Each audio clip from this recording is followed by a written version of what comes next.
campaign literature for us. Feel free to hand it over now. Oh, I figured you guys have got enough of it in your mailbox. That's fine. I did not. My apologies. I know. You don't have to wear that if you don't want to, but it's up to you. I think everybody's vaccinated. Okay, perfect. Yep. Thank you.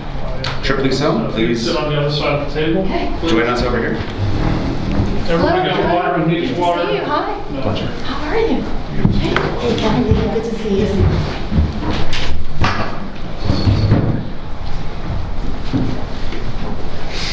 Hey, I'm Anthony. How are you? Kathleen, nice Nice to meet you. Mark Sussman. Hi, Mark. We have met before, We have. 10 years ago, Is that right? sitting in this room. Whoa. What were you running for? First Congressional District. How'd we treat you? Poorly. What'd we say? Poorly. Well, I led Willamette Week headlines for a week on the website from West Point to pot smuggler. That's right. I remember your story. Well, I'm back. I won't hold it against you. Just for the record, I'm the good cop. That's right. Oh, good. Now that I know that I can trust Yeah, I know. See, Anthony, the way it works is if you tell them you're the good cop, you're actually the good cop. See, but I'm the really good cop. Oh, really good They say team up. Yeah. I get it. Like my name was already before starting. I like it. Respect. Let's just get started. Okay, let's see, I need one more age before we get started. Dr. Harder, how old are you, please? Ancient, 63. Okay. All right. Okay, so we're here for the benefit of our viewers and for our readers. This is not a debate. We don't guarantee candidates equal time.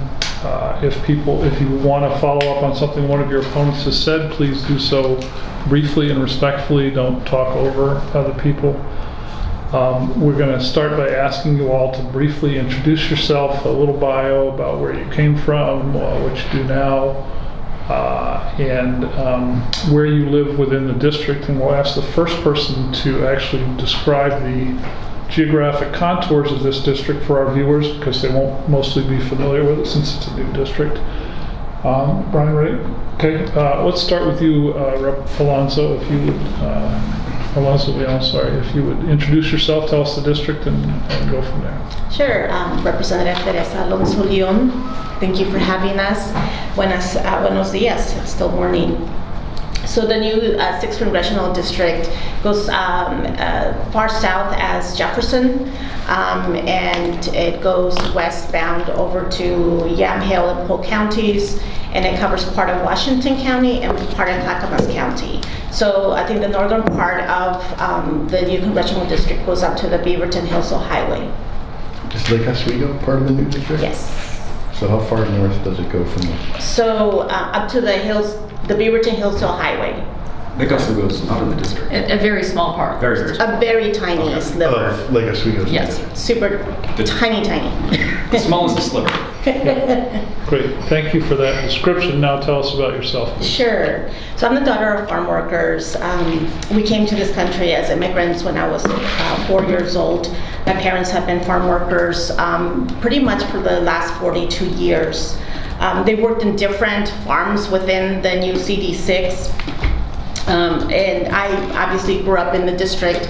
I went to Jervis Elementary, Woodburn High, Woodburn Middle School, and graduated from Western Oregon University, and went on and got my master's at Portland State University. I was also a former union member, and I worked as, I also was on the Woodburn City Council before I became a state legislator.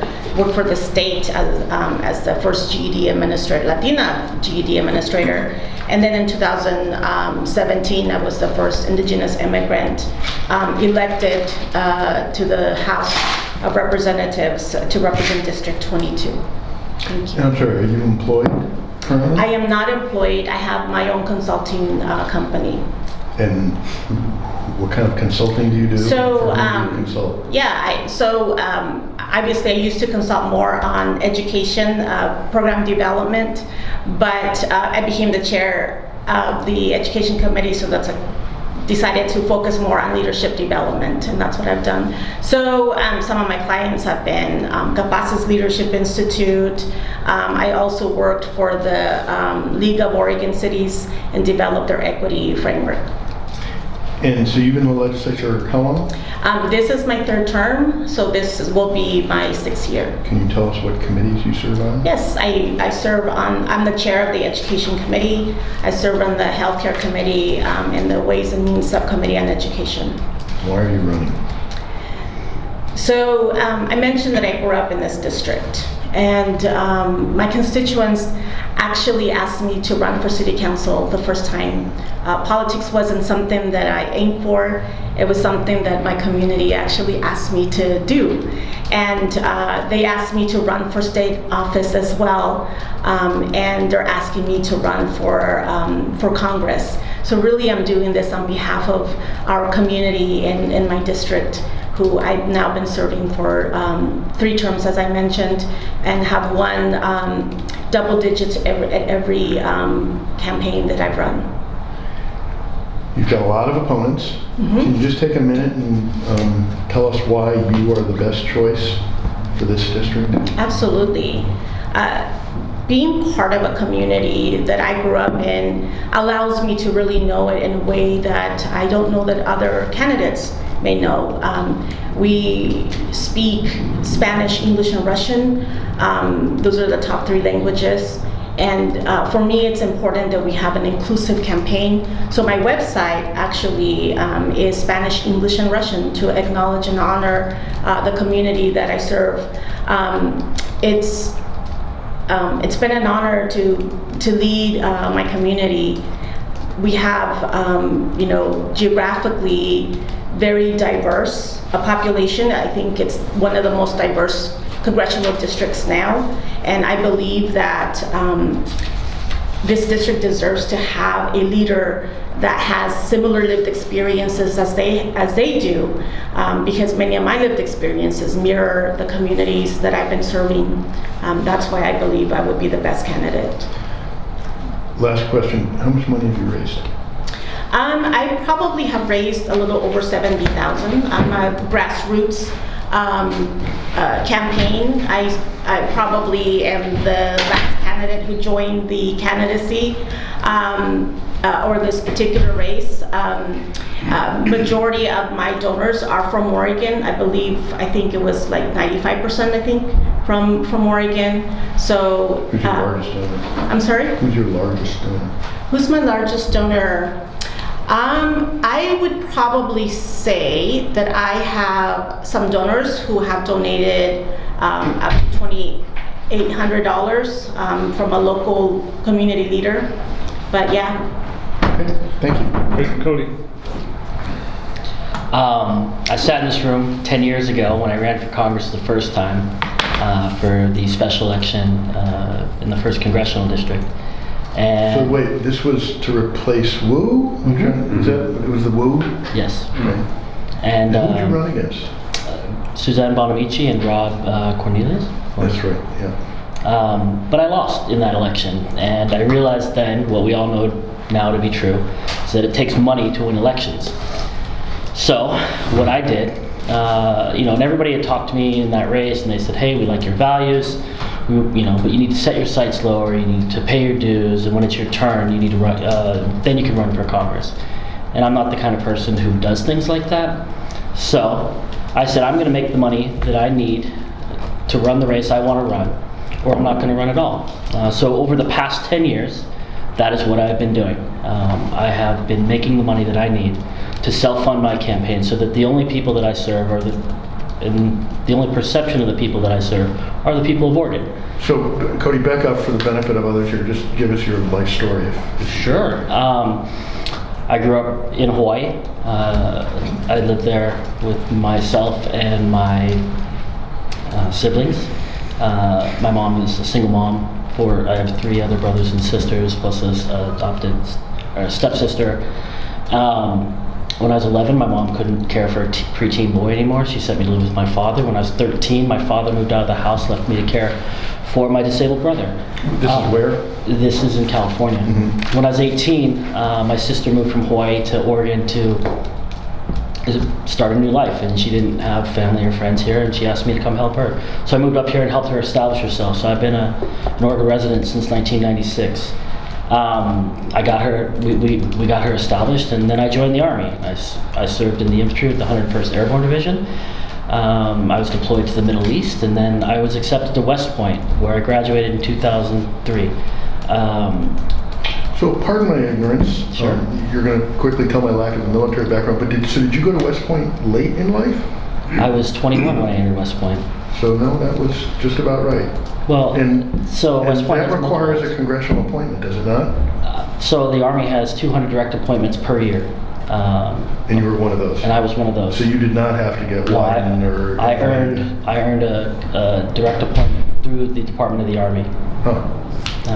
They picked the 200 best soldiers that they can find, and they say you should go to West Point and become an officer, and I was one of them. So you went to West Point, I graduated. graduated in... I got hurt, and then I got medically separated and honorably discharged. I started businesses afterwards with friends. They were successful up until they weren't. And then I traveled. And then I cast about looking for things to do to fill that mission hole that had existed in my life. And I found public service through the pursuit of elected office, and it filled that hole. And here I am, 10 years into a 10-year So plan. you said you've been making money so you could self-finance your campaign. Yeah. What have you been doing? I've been consulting and investing into various Web 3.0 technologies. Cryptocurrency. Cryptocurrencies, yes. Which ones? Specifically, Yeah. Bitcoin. I was very early into Bitcoin, very early into Ethereum. I was one of the very first employees at a $200 billion enterprise, Binance. You can find, I'm currently in the other ones I have NDAs for, so I can't really talk about it, but Nigel is aware of some of them through previous verifications. So what is your specific area of expertise? Community building, crisis management. Binance? I think he's talking about in the crypto arena. Oh, in the crypto. What has What do you do for Binance? What did I do for Binance? I mean, I ran their operations for the first 6 months they existed. So what's... They were on Chinese time. I was on U.S. time. So while they were sleeping, I handled everything. But what does that mean? How familiar are you with cryptocurrency? Because this could be a very long discussion. Well, yeah, are you a blockchain expert? I am a blockchain expert, yes, but what am I more specifically is someone who can solve problems. So what I did for them was when people had a problem, I directed resources to where they needed to that problem. Somebody says, hey, I can't get to my account. I would troubleshoot the problem. I would contact the person responsible for that problem, and then we would solve the problem. And often the times I was talking on the phone with CZ, who's one of the 5 richest men in the world, at 3 o'clock in the morning his time, resolving issues, having direct conversations with, because that's just the startup life. I don't know how familiar you are with startups, but everybody does everything all the time, and that's what I was doing. Okay. So, and you've had a successful run, I've had a very successful run. and so you're willing to finance your campaign to the tune of... $2.5 million. You're going to spend $2.5 million? I've already spent it. Well, I've been noticing your ads. They're high production value. Congratulations. Who's doing those for you? I don't know that I can say, actually. Oh, I can look it up and find out. You can probably I think our contracts say that I can't actually say. You have to... So why you run for office, Cody? Why am I running for office? Because the people of Oregon deserve someone they can feel good about voting for. Someone that they know comes without the loyalties and allegiances that traditional politicians come with. I don't come with any of those. Okay, so you're independent. So what are you going to do for the constituents of CD6? I mean, what sort of real expertise do you bring that will be effective? Coalition building. I am an extremely effective coalition builder. If you give me a problem, I will find the resources and bring them to bear on that problem. That is what I have done for Binance. It's what I've done for many of the companies that I've helped in the Web 3.0 space. It's what I'm going to do for the people of Oregon. Specific issues that I think are important to the people of Oregon, affordable housing, affordable health care, and we need to be transitioning away from a carbon-based economy. These are all problems that we can solve by taking small bites out of big problems. But what we need to do is focus on, first we have to establish that there is a problem. We have to find that agreement that there is a problem to solve. The next thing we need to do is find like-minded people who are willing to solve the problem. And that's what I'm willing to do. Cody, is there someone in Congress who you look to as a role model? As a role model? Yeah, saying here's there are the people who kind inspire me. Sure, who in Congress do you look to and say that's the kind of congressperson I'd like to be? The people I admire in Congress are the people who I believe what they say. Because most politicians... Do you have any examples? Yeah. AOC. Okay. Bernie Sanders. Okay. I believe to last question. So, Sure. You're touting your capabilities, your problem solving in a very complicated field of cryptocurrency. Sure. And Binance is a huge company. It's huge. Hugely successful. Hugely successful, and I was a large part of that success. And you were a large part of that success. So if you gave us CZ's contact number, could we call him and get a reference on him? I'm sure he's changed it by now, but he's definitely not going to say nice things about me because he promised me equity in Binance as part of my compensation package, and then he did not give me that equity. And then, on top of that, we had a disagreement after I left. Okay, I'm just wondering if there's someone that we can talk to that you have worked with over the past 10 years while you've made this small fortune and said, this guy solves problems. If you want to get offline afterwards, yes. Okay, thank you. Dr. Harder. Thank you for having us today. I appreciate your interest. I'll give you a little bit of my background. Please. So as a small child, we had very little. My mom took in laundry from the factory across town just to help make ends meet. In Oregon? No, this was in Illinois, our first place. My dad was a brilliant guy. He was a metallurgical engineer, but he had a lot of mental illness. He really struggled and eventually fell into addiction. Because of his issues with his mental illness, we moved around a lot. So when I was just about to go into middle school, my mom took me on a summer vacation. That was my understanding. We left with 2 suitcases and moved out of state to get away from the trauma of what our home was like. So it started middle school in a brand new place, very shy, very insecure because of the trauma I'd had. And it was really the public school teachers that ran into me and didn't just teach me, they believed in me and helped me get the confidence I needed to pursue my dreams. I started working in a clinical lab at age 14. That was my first exposure to the medical field, and I really enjoyed both the science of it and then started to think, well, just maybe someday I could go to medical school and use science for very personal reasons and touch people directly. It took me 10 years to get my undergraduate degree because I had to work my way through. When my daughters were 2 and 4 years old, I started medical school and had to work outside of my residency program just to afford childcare. I have been very fortunate to have practiced medicine now for 30 years. I'm an internal medicine hospitalist. All in Oregon? No, sir. I moved to Oregon in 2010. Previously, we were in Oklahoma, and I trained in Dallas, Texas. So I've been in practice for 30 years. I'm an internal medicine hospitalist, which is a mouthful. Essentially, I take care of really, really sick folks in the hospital. Is it Salem Hospital? Or? Yes, sir. Mm-hmm. I have been either a sole proprietor in my own clinic or a partner in medical clinics my entire career. The reason I'm running is I'm very concerned about the state of our democracy. I'm very frustrated with the lack of action at multiple levels by politicians who forget who they were sent to serve for. I think it's time to get, in order to get a different result, we need a different type of person to represent people. I'm very proud of the fact that I've been able to garner support in the local community. I've been in Salem the entire time that we moved here, and I have support from 3 city councilors, the mayor of Salem, the mayor of Independence, to representatives. They know that I will carry the concerns and the needs of this constituency to Congress. And You run for office before? I ran for school board twice, once in Oklahoma And then once in Salem, I was not successful in the Salem situation, lost by about 800 votes, but that didn't stop me from being involved in the community. I served on both the facilities committee for the Salem Kaiser School District as well as their budget committee, and I continue to volunteer in the schools.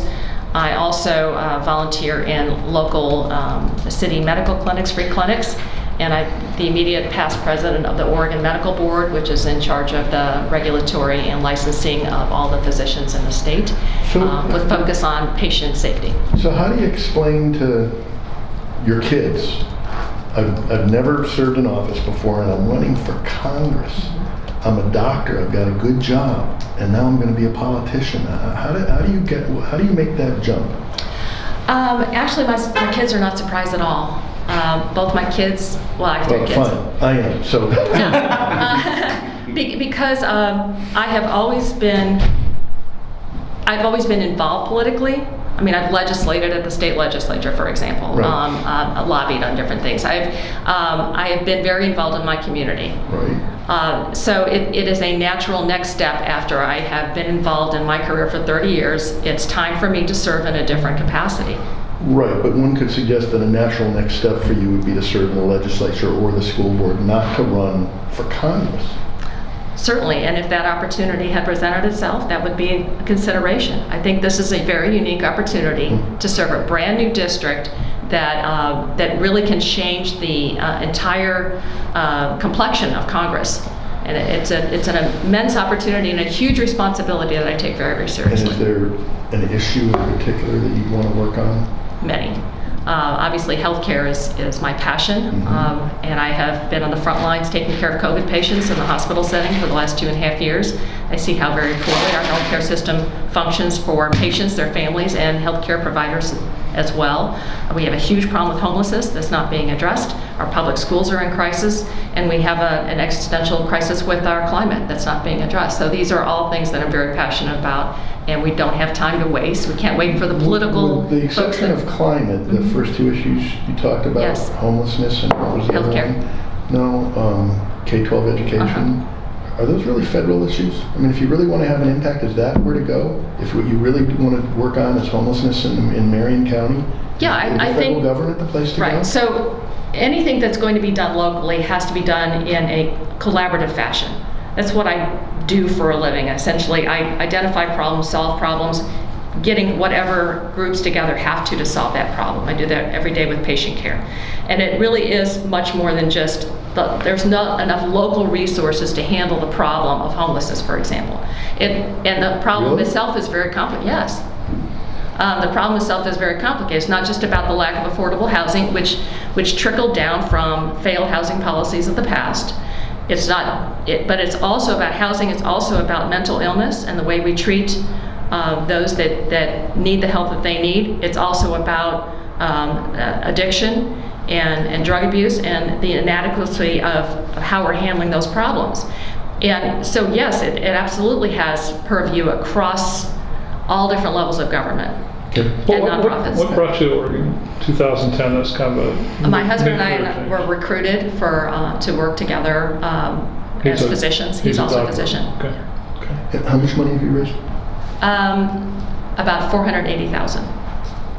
How much of that have you and your husband contributed? We have contributed, we've both done max contributions between the two of us. Okay, so just the federal max? Yes. No more, okay. Great, Matt? Thank you all for having me here. It's a pleasure to be here. My name is Matt West. I have an interesting background for sure. I'm an only child. I'm the child of a union family. My grandfather was an IBEW 640. My mother was an AEA PVUSD 69. My father was briefly in the Painters and Carpenters Union. And I have worked to unionize my colleagues at Intel. I've fought to unionize Intel with the CWA. I have an undergraduate degree from the University of Arizona, where I studied physical engineering. I have a doctorate degree from the University of Texas at Austin, where I researched electrochemistry, catalysis. Basically, I was working on developing new materials for high-efficiency fuel cells. I've spent my career, especially my academic career, working to fight climate change at its source, which is in many ways the energy generation problem. When I graduated, I got a great opportunity to work at Intel, where I've been for the last 7 years, as obviously my opening statement. And I moved to Oregon for that, and I have lived here my entire adult life. I have very much fallen in love with this state. The amount of greenery that you see here is unlike anything from where I had come from. And it had broken my heart for the entire time to struggle through the ravaging of climate change, whether we're talking about the wildfires that constantly pollute our air to the point where I had to wear a gas mask to walk my dog last year, or we talk about the ice storm last year, which left people without power for a week, and then 6 months later we had a heat dome where we have an all-time high temperature now, 1 degree less than Las Vegas, and not many people in this district have air conditioning. So it was literally life-threatening for so many people. There is a massive failure, I would say, in this country to actually work to address the needs of everyday people. We have, for too long, lived in a society and a system that works almost exclusively for the benefit of those currently at the top, and the moneyed interests have very real desire to not move the needle on things like climate change or healthcare, because they have, well, moneyed interests in keeping things the way that they are. So that I fully am committed to working to solve climate change at its roots as a scientist. So what do you do for Intel? I'm a photolithography process development engineer. I shoot lasers at wafers to draw the pattern for the microchips. So is that a management position, or when you talk about your attempt to unionize your colleagues, who are you trying to unionize? My fellow engineers. While I was working at Intel, Intel's way that it likes to deal with my fellow employees is they hire exclusively doctoral people so that they can have more people with H-1B visa. They claim you need a PhD to do the job. You really don't. It's bachelor's or master's and some years in the industry is fine. But by saying they would need PhDs, there aren't enough PhDs in the country, so now they have H-1B visas. And when you have an H-1B visa, well, you do basically whatever the company tells you to do because your immigration status and the immigration status of your family is tied directly to your employment. While I was working at Intel, there was a period of time where I worked for 3 months, 80-hour weeks, straight. I only had 3 days off, and I am including weekends for that period. Shifting between day shift and night shift multiple times in a week. And during that process, naturally, my mind and body broke down. To the point where my doctor wrote me a emergency medical leave, like you are done with work for 2 weeks, just go home. When I came back to work, I was put on formal notice because I did not warn my manager that I was taking emergency medical leave. I'll just let that sit there for a second because it is clearly absurd. At that point, I disclosed some of my invisible disability to the company, and the immediate response was, I don't believe you. I can't treat you any differently than anybody else. You don't have a disability. And they basically, with my accommodations that I requested, which were cannot work more than 16 hours in a given shift. Mind you, 16 hours in the factory is the legal maximum according to Oregon. But in that instance, they said I was exempt from it. So, because I was manager for only that one moment when I'm in the factory, my manager. Anyways, 14 cannot work more than 16 hours in a given shift, needs 8 hours between the end of one shift and the beginning of another, needs an average of 8 days off per month, and cannot shift between day shift and night shift more than twice in a month. Intel said those were fundamentally unworkable, and I had 2 options. Go back to work with no accommodations whatsoever, or find another job. And I chose option number 3, which is here is a lawyer. So I fought them for 6 months. And when I got back to work, I worked to unionize my colleagues because my story is not unique. So, Matt, we need to speed things up. You're no longer... Oh, I'm still an Intel employee, but I'm on 1 year of unpaid leave so that I may run my campaign.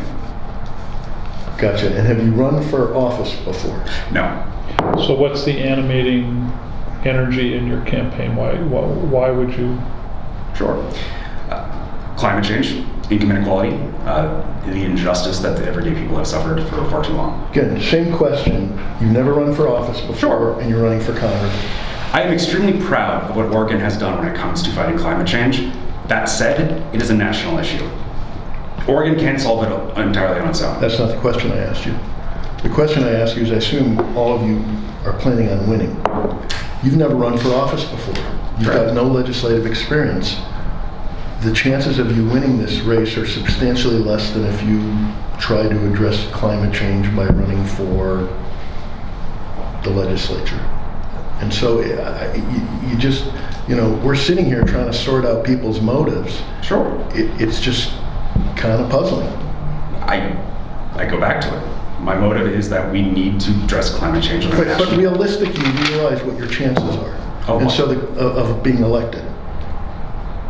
Okay. And you realize you would have greater chances if you ran for a different office. So this is why I'm just always puzzled. Why Congress?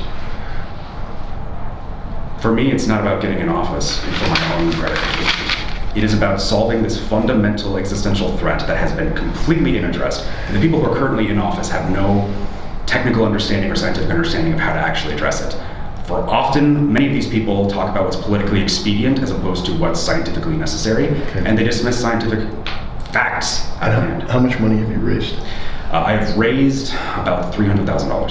$300,000? Yes. And who's your biggest contributor? Just people matching out? Or are you donating? Are you contributing a lot of money? I have contributed some money to my campaign, yes. You're lending money to your campaign? Yes. And I think my biggest individual contributor was probably my parents, who I'm very blessed that they both maxed out. Yeah. And then do you have any civic experience? Have you volunteered in any school boards, or have you served in any community capacity in any way? I led a unionizing drive for Intel. I think that's pretty big. I have been an activist for a long time. I wrote op-eds. I worked with Better Ballot Benton to help get RCB passed in Benton County, which was a very interesting election night because our measure passed, but then also Trump was elected and no one really knew how to handle that at the party. It's a strange neighborhood. And then last question, your unionizing effort at Intel, did it get to the point of gathering signatures? No, I'm still working on it. The problem is that everyone that I would speak to wanted to be part of a union. Everyone does, but nobody wants to be Identified. Exactly. Yeah. I had a good friend of mine who wanted to be in a union but couldn't actually run. He didn't want to be part of the organizing effort because he was about to have his first child. Okay, thank you. Okay, Representative Salinas, sorry to keep you waiting. Last but not least. That's fine, and I apologize to my fellow candidates, and I apologize to the editorial board that I'm not there in person. I was just notified that I had an extended COVID exposure, so yeah, I'll be testing next week. So thank you for having us here today. Just a bit about my background. I am the daughter of a Mexican immigrant. My dad came over from Mexico with my grandparents into the Rio Grande Valley of Texas. Was a child farm worker, worked his way out of poverty, got a good paying union job, went to Vietnam. That's how he got his citizenship status. And really showed me and my sister that hard work is supposed to pay off. I did everything I could as a kid to make sure that I could get to summer camp and join my friends, because if I didn't earn my way, I didn't go. And then once college hit, I realized my parents didn't have enough money to pay for my college and pay for their groceries. So it took me 7 years to finally graduate from the University of California, Berkeley. I did it like painting houses, working at coffee shops, whatever I could again.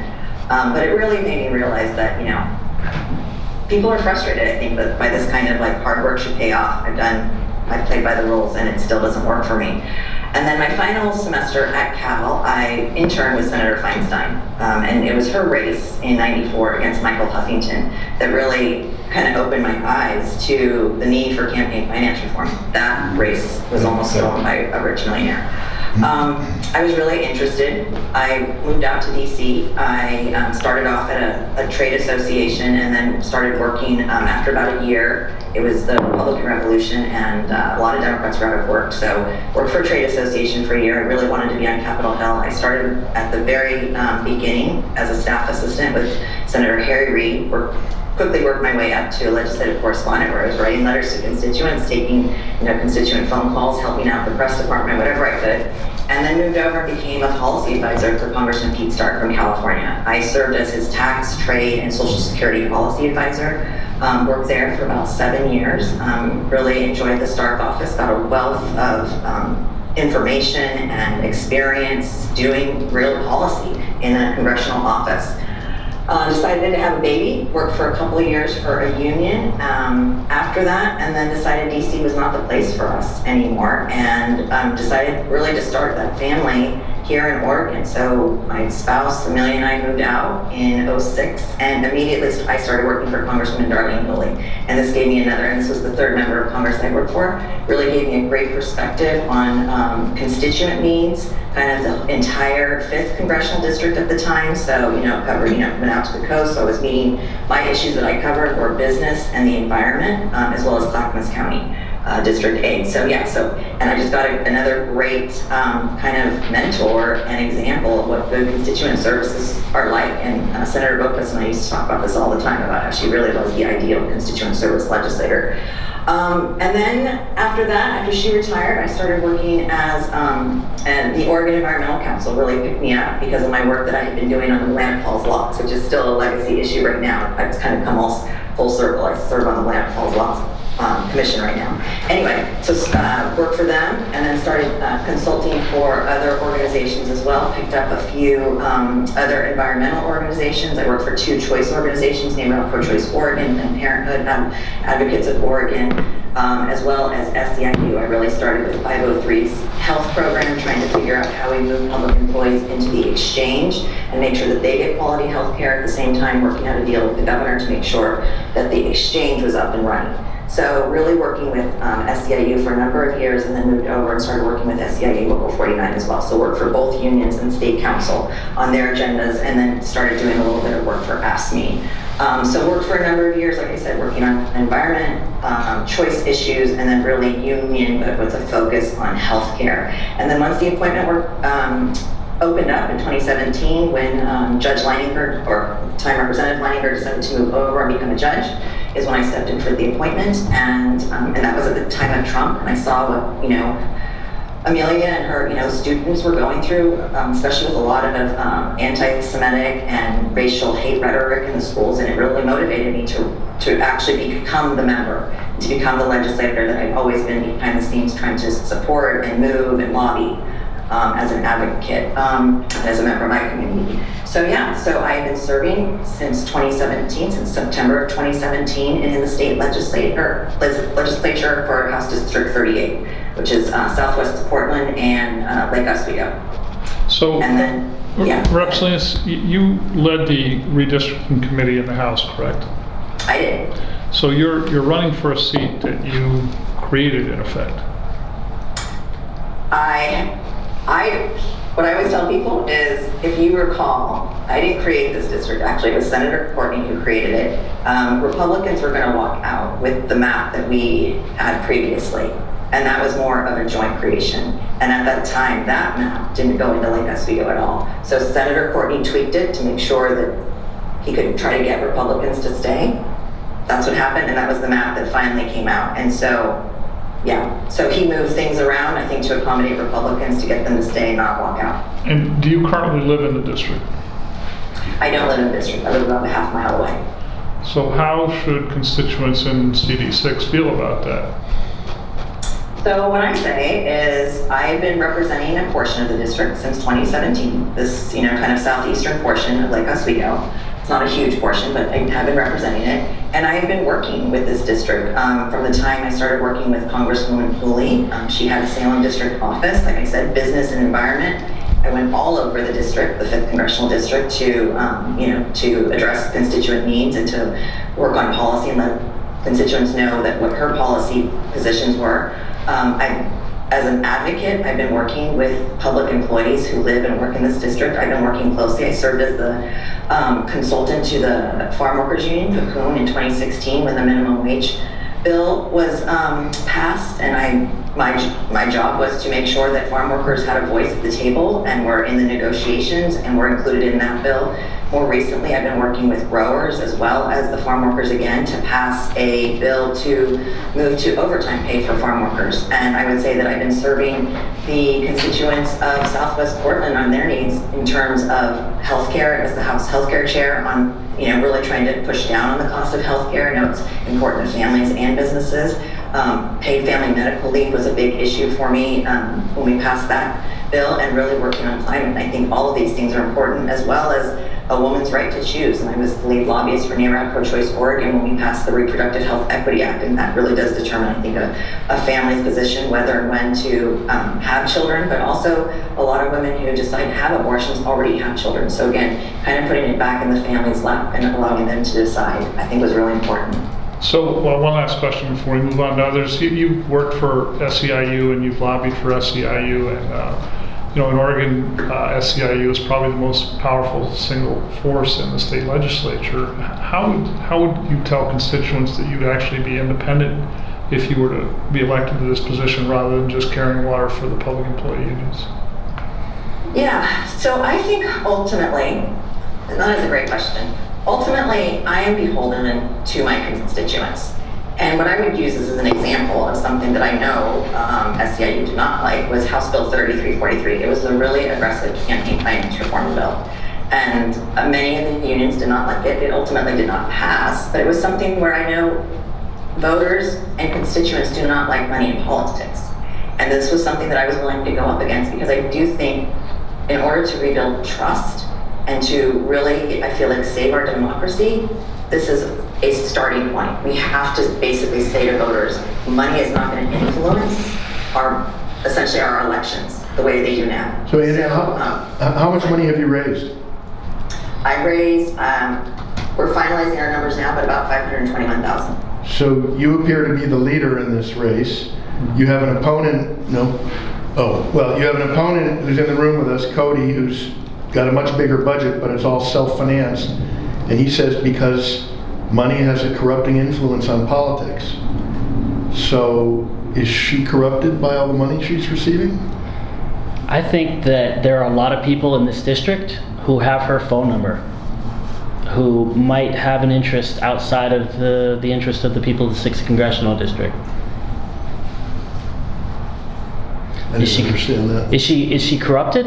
I don't know. I don't know her well enough to make that assessment. What I do know is that she didn't get to where she is based upon just look at her endorsements. That she is the establishment choice. That is very, very clear. They've been setting her up for this seat probably for the last year and a half. Everything that has happened, she created the district for herself. And by the establishment, you mean the Democratic Party establishment? It's every power player that plays into this. It's not just the Democratic Party. It's the donors. It's the PACs. It's every endorsement she has. They have an expectation that she's going to be the candidate that they want her to be. Is there a member of Congress who you look to as a role model? If you were to get elected, you would try to fashion your career after them? Thank you, yes, and I take offense to those comments, but yes. I really have admired Congresswoman Suzanne Bonamici. We worked together when she was in the Senate on integrated pest management and reducing the chemical toxicity in schools. And I really was excited when she became a member of Congress. And then I would take and because I don't know her constituent work as well as Congresswoman Darlene Hooley, I really would model my constituent work after Congresswoman Darlene Hooley. Thank you. So I wonder if everybody could just quickly answer a single question, and that would be, what mistake have you made in your professional career that you've learned something from and that would help you be an effective congressperson? Cody, we'll start with you. I don't know that it's a mistake, but I trust first. I'm willing to give people my trust. You care too much? That's a job interview question, right? No. No, the truth is that I trust people first. I'm willing to be the person that says, I will trust you. And that gives people comfort in saying, at least we're starting. Well, why is that a mistake? Because I've been burned. For instance, like with Binance, I was told that I would get, a sizable chunk of a company that is now worth $300 billion that I did not get. Because I believe CZ when he told me that, so it's both a mistake and I think but it's also it's a good first step towards building coalitions, being the person willing to trust first. Okay, Matt, what's the mistake that you've made? I would say that management is not your friend, HR is not your friend. What I've learned from that is that the pathway towards ensuring that workers have the rights that they need, that they're protected and that they're respected, is through unionization efforts, through collaboration, through solidarity. Dr. Harder, what mistake have you made? When you first come out of medical school training and residency training, they let you loose on the world. And there is a mistake that can be made very early on where you feel like, okay, I know everything that I need to know. Until the first patient comes in and asks you a question that you have no idea what the answer is. So the mistake that you don't want to make is just to err on the side of doing something dangerous or not in the patient's best interest. So the best quality for a physician to have is to know what they don't know. And surround yourself with people, other consultants, others who have more expertise. And that's something that is that transcends just the medical field. It transcends any complex problem. You can't know everything. You've got to surround yourself with people that are smart and that you can work together with. Representative? Yes, I remember when I was working at PCC, I was a brand new program director for a national scholarship program. And part of my job was to recruit students. And Univision, a television station, came to me and said, Teresa, we want to help you recruit, we want to help you promote the college assistance migrant program so you can get the students into college. And I said, that's great. So as a newbie, trying to also learn and how to navigate the community college system, I went ahead and scheduled a meeting with them and talked about a package that we could potentially afford. Then I spoke to my boss about this meeting, and she said, Teresa, before you have any of these kinds of meetings, you want to make sure that our communications office knows that this is happening. So that was a mistake I made. It was just one of those, rookie mistakes. You're excited about promoting your program and making sure you have students participate. And that was a learning opportunity for me. It turned out positive. I did engage the communications office. And really, at the end of the day, we increased opportunities to reach out to populations that they hadn't worked with as much. And so then we ended up having commercials in Spanish, and that was something that PCC had never done. And so small mistake turned into a positive thing, and we recruited, we were able to educate and recruit students for my program that way. Great. Rep. Salinas? Thank you. So I would say probably my biggest mistake is trusting leadership too much. And by that I would say I had a really hard time, as you all know, with the first vote. And I think I did not challenge my leadership as much as I should have at the time. I think I would have tried, and which is why I ran for leadership directly after that point, was so that I could be in those rooms and try to figure out how to influence my leadership more. But I would say I will never take leadership and direction at face value without looking behind the why. What did House Speaker Kotek say to you to get you to change your vote? Ultimately, and I know folks think that there was some deal that was made, there wasn't. She really explained to me, and as everyone had tried to, that it was going to hurt the Student Success Act, and that the deal would fall apart, and that there would be a ballot measure. And it did feel like a lot was riding on this, new member, and I should have been able to take it. But ultimately I decided that voting for it would have been easier than not, and not having something unravel that I also believed in. I kept saying it was, Okay, we're running out of time. I got 2 quick questions for you. We actually have 3 quick questions. First question is, this is a really strong field of candidates because we have this new seat. We rarely see so many interesting people in a race. In fact, I can't remember another time. So let's just for a second assume that you could not vote for yourself in this race. You can't vote for yourself in this race. Who are you voting for? Matt, we'll start with you.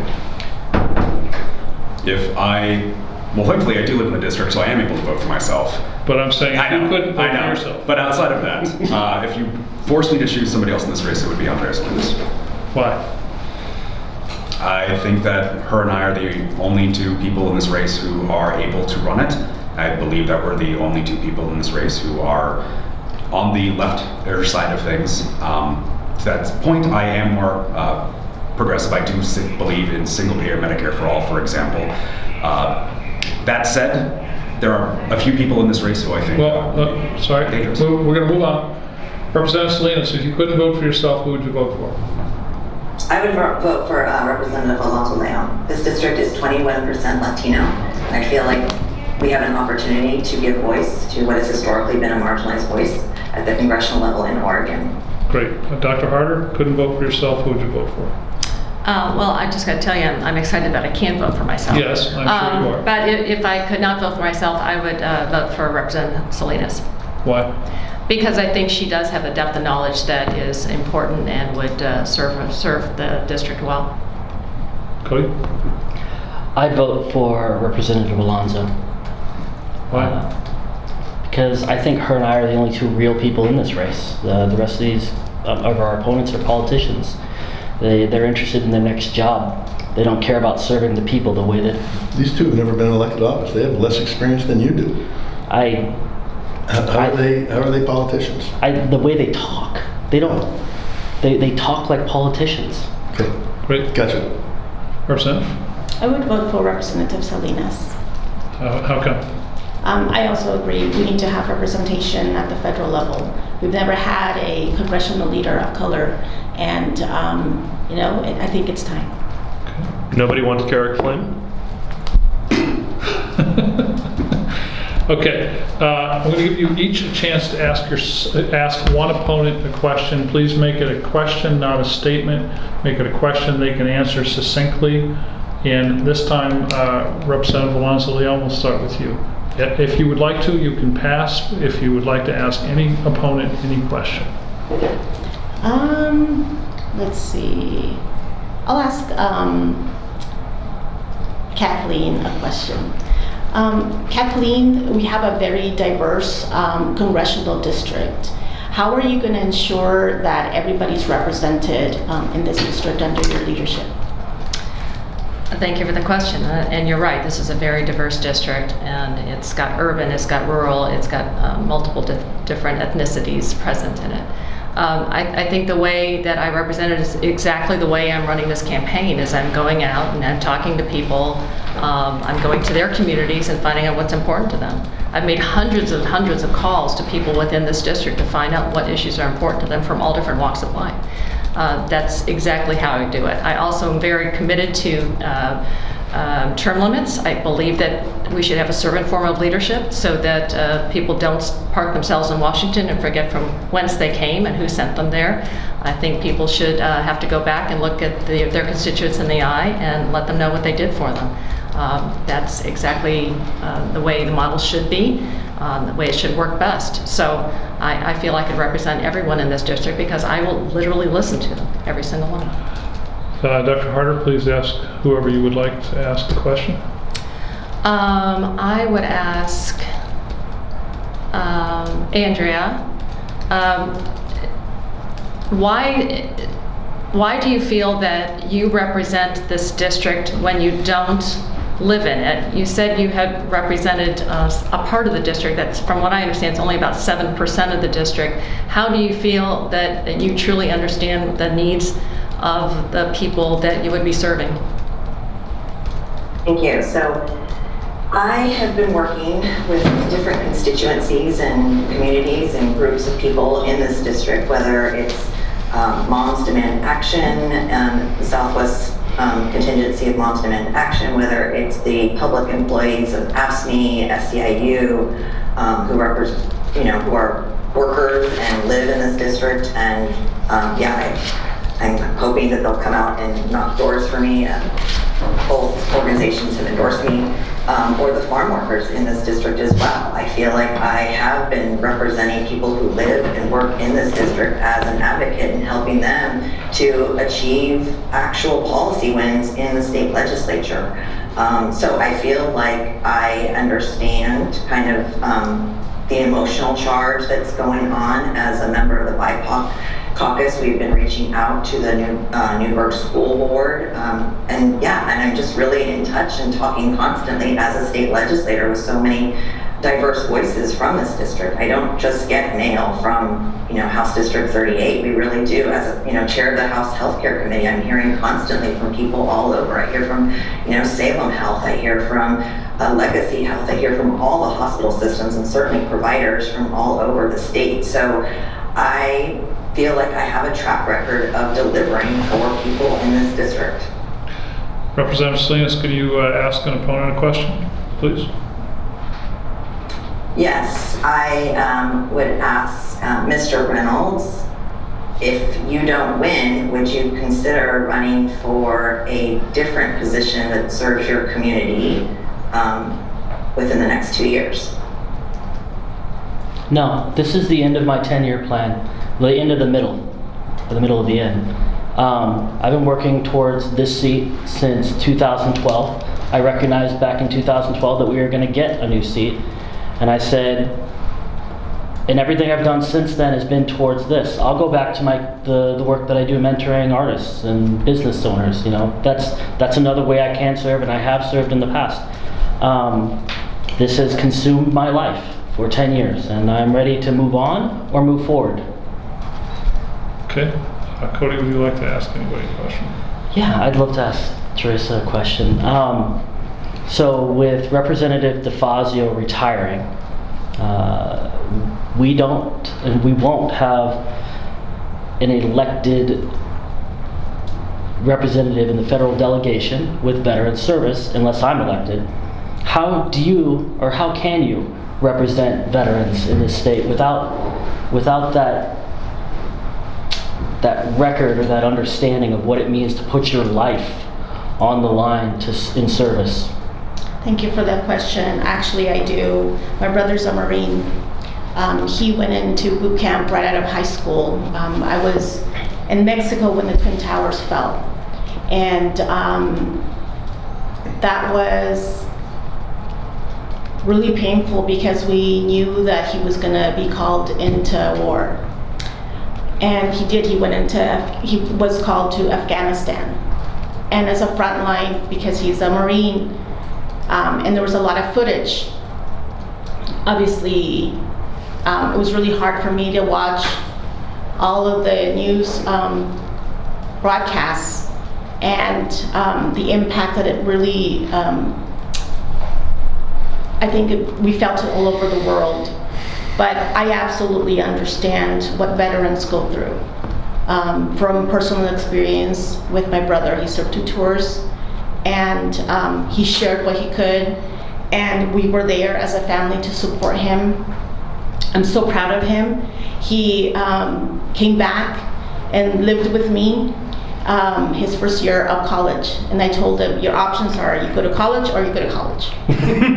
And now he has a business degree. We both graduated at the same time. I graduated with my master's in public administration, and he graduated with his business degree from Portland State University. So we are a military family. It is an honor to have a brother who sacrificed so much, and I feel like being a legislator is also another way to give and support community, and it also is a form of sacrifice because we don't get paid very well as state legislators. Thank you. Matt, would you like to ask a question? Sure, thank you. I'd like to ask Representative Salinas a question.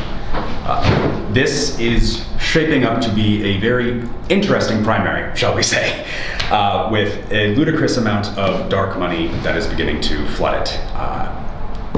Given that historically you have not really had to run a very competitive primary, and this is going to be one of the, you were appointed to your seat to begin with, and you ran 2 elections without really much of a challenge.